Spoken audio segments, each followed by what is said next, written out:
Tonight, wedding gone wrong. A celebration takes a tragic turn when bullets fly outside a reception in Ottawa.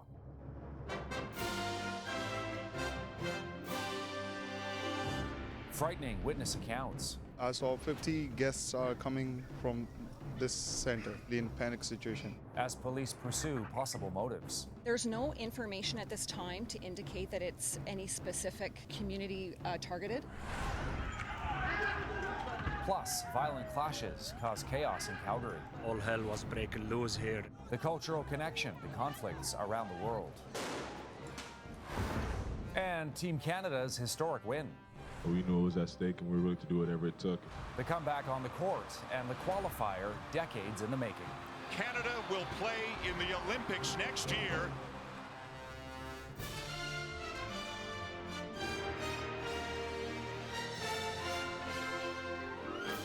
CTV National News with Sandy Ronaldo. Reporting tonight, Todd Vanderhayden. Good evening. Police in Ottawa are on the hunt tonight, looking for those responsible after a deadly shooting at a wedding reception. 2 people were killed late Saturday, 6 others wounded when someone opened fire outside of a local convention center. Investigators now trying to piece together what happened. Residents nearby say they heard more than 20 gunshots. The incident leaving people in shock that an end of summer celebration could turn into a crime scene. CTV's Natalie Van Roy has the latest from the capital. Dozens of evidence markers outside of the Infinity Convention Center Sunday morning after one of Ottawa's most violent shootings in recent history. I saw 50 guests are coming from this center. They are really in panic situation. 2 men killed and 6 others injured at a wedding just before 10:30 Saturday night. Both victims, 26-year-old Saad Mohammed Ali and 29-year-old Abdikshar Abdi Dahir, were from Toronto. Victims were attending at a wedding reception in the area of the 2900 block of Gibford Drive when the shooting occurred outside of the location. Neighbors living nearby said they heard between 20 and 25 gunshots. Coppers are all away, like here, this side, all this is a pack up on the another side of the road, the back of the road. I don't know what's going on. It's really, really terrible condition last night. Police have released few details, unable to say how many people were involved or whether the incident is targeted, but did say there is no indication that this was a hate-motivated attack. There's no information at this time to indicate that it's any specific community targeted. Police tape surrounding the facility Sunday. A statement from the Infinity Convention Center says an incident occurred that cannot be described as anything less than a tragedy. Our hearts break for the victims and their families. Going on to say we are actively assisting local authorities and their investigation. Police have not provided a suspect or vehicle description. It's not clear if the suspect was attending the wedding the night of the incident. The extent of the injuries of the other 6 victims is unknown. Ottawa's homicide unit is leading the investigation. This is the nation capital's 12th and 13th homicides of 2023. Natalie Van Roy, CTV News, Ottawa. Police are investigating a violent confrontation in Calgary that broke out between rival groups of people originally from Eritrea. It's a country in East Africa. 150 people were involved, some of them wielding 2x4s and pipes. 11 people ended up in the hospital.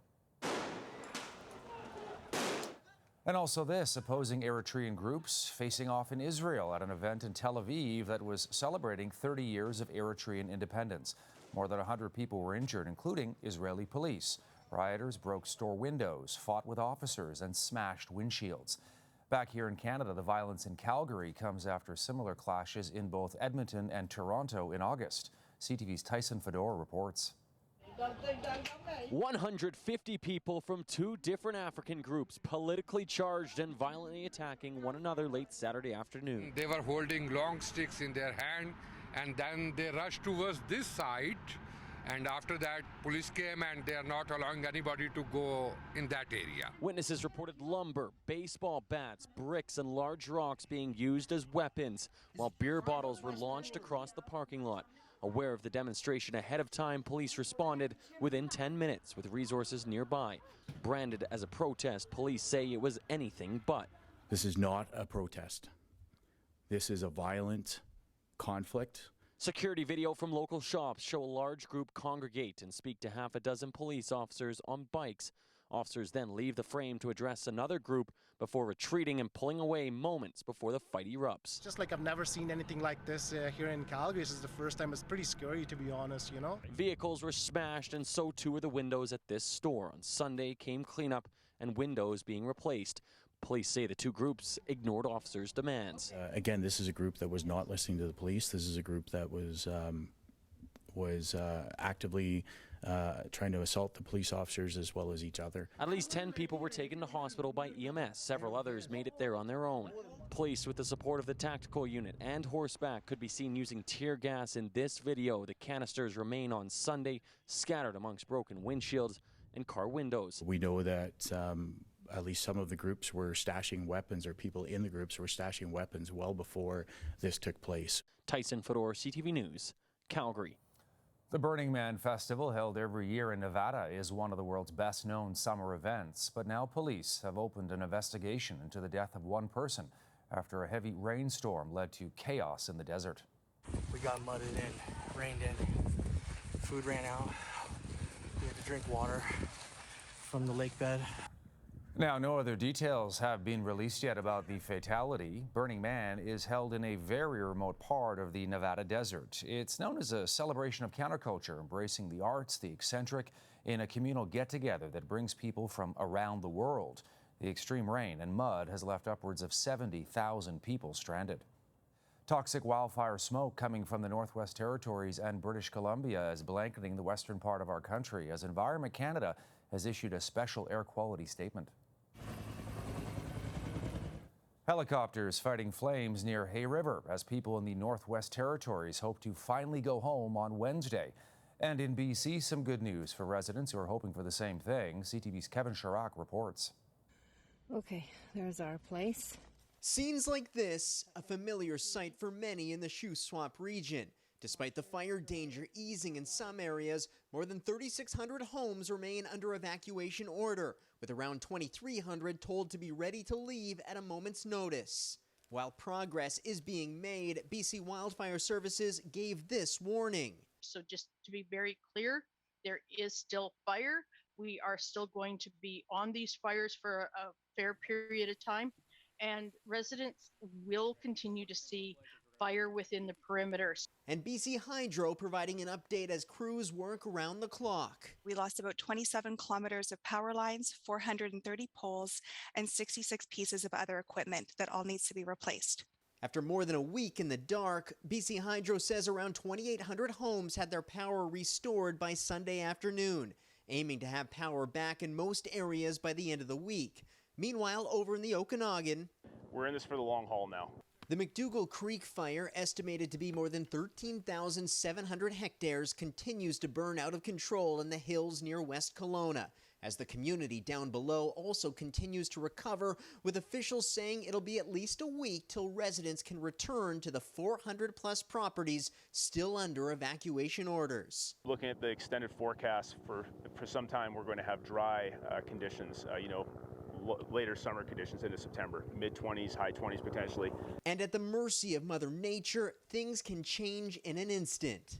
Combination, if we have a cold front or a wind event that would come from the west or the northwest, with that lake effect would be not put us in a good position. A wildfire season with signs of improvement, but far from over. Kevin Chirac, CTV News, Vancouver. And as Western Canada grapples with forest fires and smoke, Central Canada being plunged into a sweltering heat wave. Heat warnings and special weather statements have been issued for 4 provinces, from Manitoba to New Brunswick, affecting more than 10 million Canadians. And that heat is a major shift for Toronto, which hasn't seen temperatures this high since July. CTV's Janice Golding now on summer's late season comeback. The sun was blazing in Toronto today. Very fortunately, the park is full of these beautiful trees. So you can see most of us are not in the direct sunlight. So while plenty of people were out and about, they were trying to beat the heat. We found a shady spot for our picnic, so we're pretty happy about that. Some, of course, brought their own shade and other means to keep cool. Just staying hydrated, drinking a bit of water. While others braved the scorching temperatures in their pursuit of refreshment. Are you excited for the ice cream? Oh, he's excited. Speechless, in fact. There's a heat warning in the GTA and parts of southern Ontario, with maximum temperatures expected to hit 30 to 35 degrees Celsius over the next few days, with humidex values near 40. I'm not wishing this away, but I am looking forward to a crispy fall. This follows a relatively cool and rainy summer. In fact, Toronto didn't see temperatures rise above 30 degrees Celsius in August. Oh, I'm absolutely enjoying it. With September here, it's hard to believe summer disappeared so quickly, so we're trying to make the most of it, wearing our summer clothes while we can. I just don't want summer to, to end. For me, this is beautiful. This is perfect weather. Perfect weather, some say, for a workout. It's great. It's great weather outside. I keep pushing myself today because it's a good opportunity to just rinse it all out, Others kept their physical activity to the pool. Are you enjoying the water? Yeah. Yeah, what do you like about it? I like playing. Or frolicked at the beach. The water's going to be cool and it's really hot and it's a beautiful day in Toronto. We know it's going to be go away soon, so we're just going to lay under the sun the whole weekend. Our last little grilled cheese egg. A sizzling send-off to the unofficial end of summer. Janice Golding, CTV News, Toronto. The Prime Minister is on his way to Asia tonight, hoping to diversify Canadian trade. It's a 6-day trip to the region for Justin Trudeau. His first stop, Indonesia, and a meeting with the leaders of 10 countries in Southeast Asia. CTV's Kevin Gallagher has that for us. This new commuter train in Indonesia's capital was funded by China, a symbol of Beijing's influence in a region where the Prime Minister hopes to boost Canada's presence. Like a lot of other countries, we've become highly dependent on China. And we know that it's been a bit of a rocky road, that relationship with China recently. Justin Trudeau is looking for opportunities to diversify trade in Asia as he travels to Jakarta for the ASEAN summit. Leaders from 10 Southeast Asian nations make up the economic bloc, with a combined GDP of $4.5 trillion. It's the fastest growing region economically in the world, and it is the region that offers the really good growth potential for trade for Canada. There's a huge market for Canadian agricultural products, natural gas, and green technologies. ASEAN and Canada are negotiating a free trade deal, but some trade experts have doubts. No one in ASEAN or in Asia really needs an agreement with Canada. We need an agreement with them more than they do us. The challenge for Trudeau is to reassure these countries Canada is a long-term partner. There's a perception, I think, in the region that Canada is inconsistent, that we blow hot and cold, if you like, that sometimes when they want to diversify from China, the trade missions start multiplying. But then when we lose interest, we're gone for a long period. The 6-day foreign trip will also take the Prime Minister to New Delhi for the G20 summit. Trudeau plans to advocate for Ukraine at the G20, even though Vladimir Putin isn't going. Russia has vowed to block any declaration supporting the country it invaded. Todd? CTV's Kevin Gallagher in Ottawa tonight. Thanks, Kevin. Ukraine's president replacing his defense minister, saying the country needs, quote, new approaches. It's the biggest shakeup in Ukraine's government since the Russian invasion began. The fate of Alexei Reznikov has been the subject of speculation for months. The military has been hit with allegations of corruption. There's also a scandal involving recruits who paid off military officials to avoid being drafted. It also comes after a 3-month Ukrainian counteroffensive against Russia that's failed to live up to expectations. The newly named defense minister, Rustem Umerov, still has to be approved by Ukraine's parliament. Coming up, Team Canada's epic comeback. Canada will play in the Olympics next year. Celebrating the national men's basketball team on the world stage.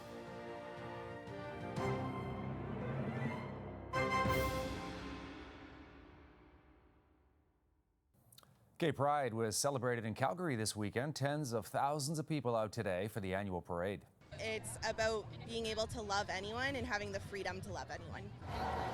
Now, the city hosts the last big Pride parade of the summer in Canada. Edmonton's was just a week ago. It comes as police across Canada have seen a rise in anti-LGBTQ protests and hate-motivated attacks recently. So yes, there is more security this year. Organizers say the best way to confront hate and homophobia is for people from all walks of life to turn out and support the parades and the community. Canada's men's basketball team is beaming with national pride, taking its place among the world's best and qualifying for the 2024 Summer Olympics in Paris. RJ, what does it mean to you to make the Olympics, man? We're going to the Olympics, baby. Well, their sweet victory over Spain wasn't easy, but means there'll soon be a new story to tell. Here's CTV's Vanessa Lee on that. Abrinas. And Canada wins. A historic comeback for Canada after trailing most of the game against the defending World Cup champion Spain. Star Shai Gilgeous-Alexander came through for his country, scoring 36 points, earning Player of the Game. Lays it in and won. I think our group just wanted a little bit more, but we knew it was at stake and we were willing to do whatever it took. At stake, the FIBA World Cup and a berth in the 2024 Paris Olympics. The 25-year-old who grew up in Hamilton, Ontario, now gets to follow in his mother Charmaine's footsteps. She is a former track athlete who competed in the 1992 Summer Games. Yeah, she holds no more bragging rights. It's just an honor. My whole life I've known what it's meant to go to the Olympics because of that. And I know the best athletes in the world are there. And we consider ourselves amongst that group, and it's a good feeling to go. Going to the Olympics, it's very special. It's very special for the program. We want to make sure that everybody knows that we're knocking at the door, and that we're thirsty for more. The win in Jakarta erases more than 2 decades of heartbreak and misery. Led by Steve Nash, Canada's last Olympic appearance was back in 2000 at the Sydney Games, when the team was knocked out in the quarterfinals. This was a big character-building win, I think, for this team, and maybe even, as I mentioned, a bit of a relief where they don't have to think about the Olympics anymore and that drought, the 20-plus years that everyone was talking about. For now, their sights are set on winning the FIBA World Cup. Canada faces Slovenia on Wednesday in the quarterfinals. Vanessa Lee, CTV News, Montreal. And congratulations to them. Still ahead, Indigenous voices take to TikTok. We are storytellers, so we still have that in our blood. How First Nations are using the social media platform to tell their unique stories.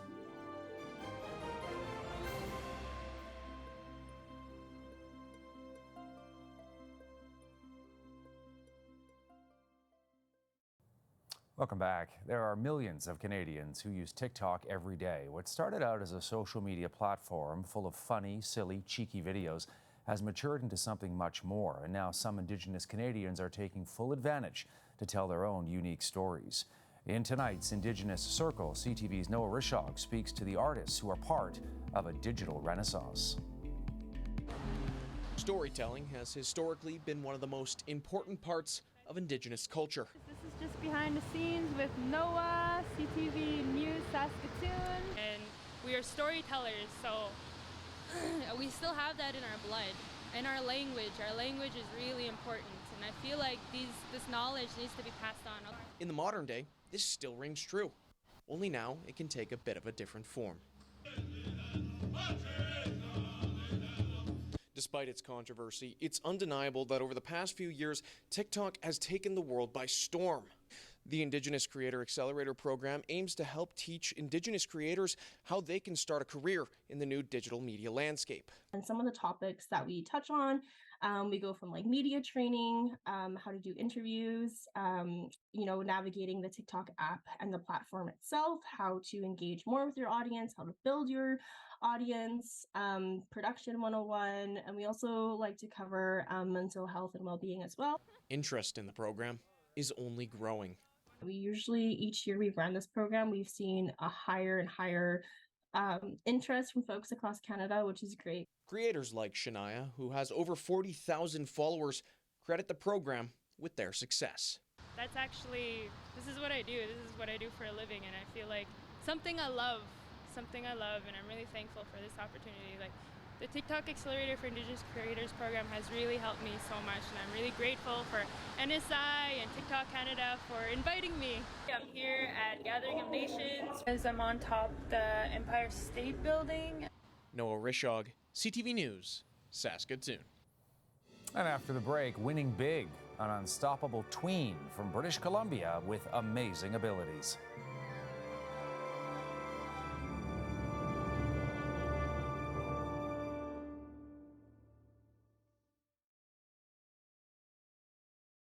And we leave you tonight with the story of an 11-year-old boy who's taking his passion for fitness to another level. Declan Forcier was born with dwarfism, but he's never let anything stop him from pursuing his dream. CTV's Adam Sawatsky on a junior athlete who's become a world champion. Although she had no doubt her baby was perfect, Tammy Isaacson did have questions about how it would be for her baby to grow up with dwarfism. He's living in a world not quite built for him. But Declan Forcier calmed his mom's concerns at an early age, thanks to his innate confidence. There was no hesitation to try anything new. Like when he wanted to learn how to play baseball, Declan started practicing with his friends and eventually helped his team win big. Fun and exciting. The same sort of feelings, Declan says, when he proves that average height hockey players can't stop him from scoring on the ice.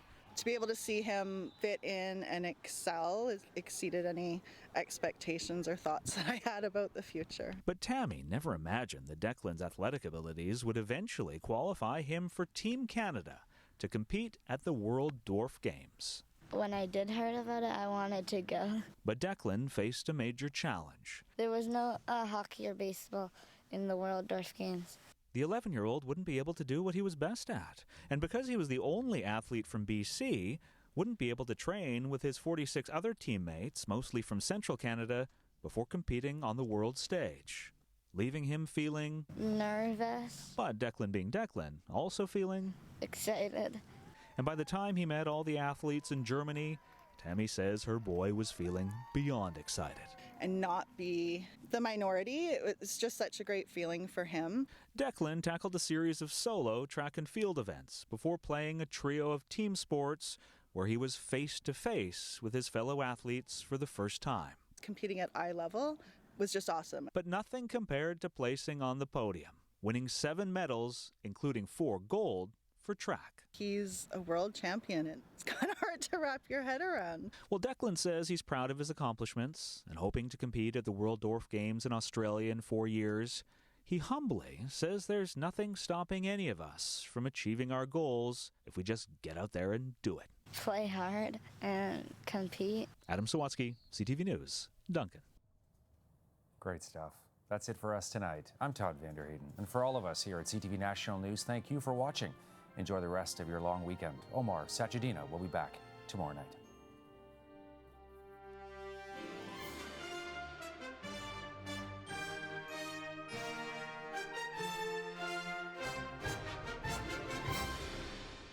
Five crucial questions to expose the truth. Who's at risk?